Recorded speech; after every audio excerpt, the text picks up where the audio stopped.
भूत। शिखा की नई नई शादी हुई थी। उसका मायका और ससुराल दोनों कानपुर में ही थे, इसलिए उससे मिलने उसके भाई अक्सर आते जाते रहते थे। ये बात शिखा की सास मीना को बिल्कुल पसंद नहीं थी। मम्मी जी, आज राहुल भैया आ रहे हैं। कौन? तेरे चाचा का लड़का?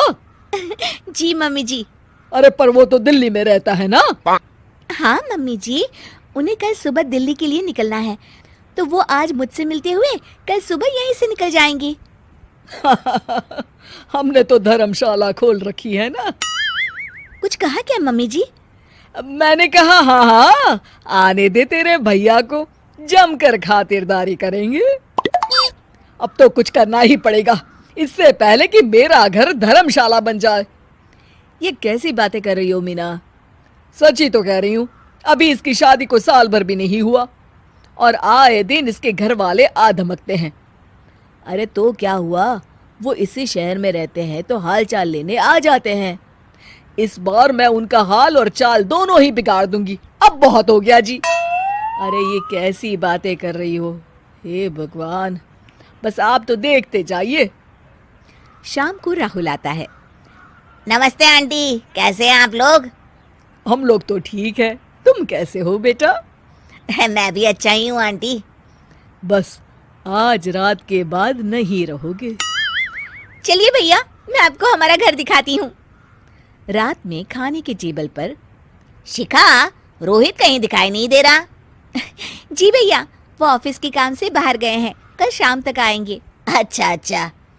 बेटा, क्या तुम भूत प्रेत में मानते हो? नहीं नहीं आंटी जी, पर अचानक आपको ये ख्याल कहाँ से आ गया?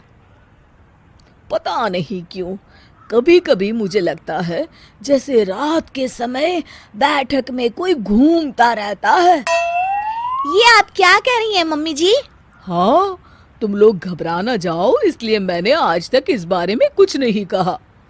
ये आपका वहम होगा आंटी जी, ऐसा कुछ नहीं होता। हो सकता है।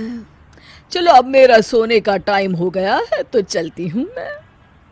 शिखा बेटा, राहुल के सोने की व्यवस्था वहीं दीवान पर कर देना। जी पापा जी। अब चलिए भी। अच्छा, तो बैठक में सोने वाले हैं साहबजादे। क्या बड़बड़ा रही हो? कुछ नहीं, आप सो जाइए। मीना और महेश के सोने के बाद शिखा और राहुल आपस में बात कर रहे होते हैं, तभी डोरबेल बजती है। अरे आप! सरप्राइज! काम जल्दी खत्म हो गया तो मैं आज ही चला आया। ये तो बहुत अच्छा किया। देखिए राहुल भैया भी आए हुए हैं, आप दोनों का मिलना भी हो जाएगा। कैसे हो रोहित? मैं तो ठीक हूँ भैया। शिखा, मैं भी आज यहीं सो जाता हूँ, राहुल भैया से बातचीत भी हो जाएगी। अच्छा अच्छा ठीक है। मीना आधी रात को उठती है, कंबल मुंह से पैर तक ओढ़ के डंडा लेके बैठक में आती है और देखती है दीवान पर चादर ओढ़े कोई लेटा हुआ है। देखो तो कैसे मजे से सो रहा है बहन के ससुराल में। मीना ताबड़तोड़ 4-5 डंडे मार देती है। अरे मर गया, अरे बचाओ बचाओ, कौन है? मीना जल्दी से अपने कमरे में भाग जाती है। हे भगवान, ये मैंने क्या किया? ये रोहित कहाँ से आ गया? लगता है ये नालायक राहुल मेहमानों वाले कमरे में सो गया होगा। आज तो इसकी खैर नहीं।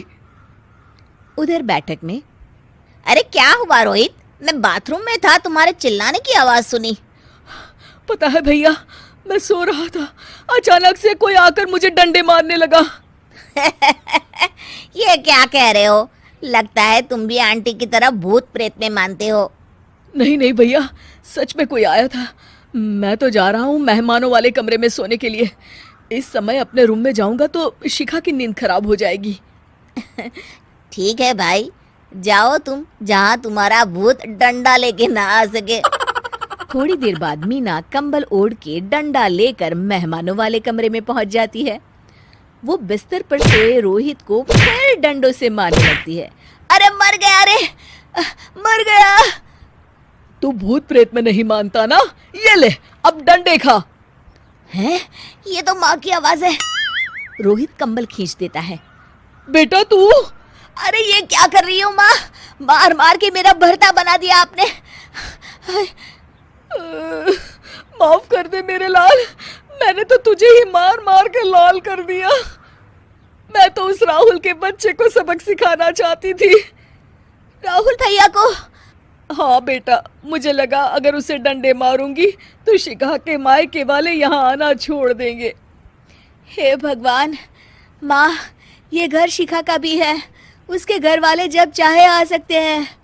हाँ बेटा, आज मुझे भगवान का इशारा समझ में आ गया। मैं कितना गलत करने चली थी और अपने ही बेटे को चोट पहुंचा दी। अब चुपचाप जाके सो जाओ माँ, और किसी को कुछ बताने की जरूरत भी नहीं है।